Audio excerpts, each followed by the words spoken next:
ജീവിത സാഹചര്യങ്ങൾ കടം കൊടുക്കുവാനും കടം വാങ്ങുവാനും നമ്മെ പ്രേരിപ്പിക്കാറുണ്ട്. എന്നാൽ കടം കൊടുക്കരുത് എന്ന സിദ്ധാന്തം എപ്പോഴും നാം അറിഞ്ഞിരിക്കണം. കടം വാങ്ങരുത് എന്നതും നാം മറന്നുപോകരുത്. കടം കൊടുത്താൽ ചോദിക്കരുത്.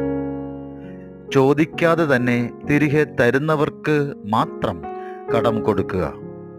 നീ കടം വാങ്ങരുത്. വാങ്ങിയാൽ ചോദിപ്പിക്കാതെ തന്നെ തിരികെ കൊടുക്കുവാൻ നീ തയ്യാറായിരിക്കണം. നീ കടം കൊടുക്കുമ്പോൾ ഒരു രാജാവിനെ പോലെയും വാങ്ങുന്നവർ യാചകനെ പോലെയും ആയിരിക്കും. പിന്നത്തേതിൽ കടം കൊടുത്തതായ നീ യാചകനായും വാങ്ങിയവർ രാജാവിനെ പോലെയും ആകും. കടം കൊടുക്കുക, കടം വാങ്ങാം, സൂക്ഷിച്ചു മാത്രം.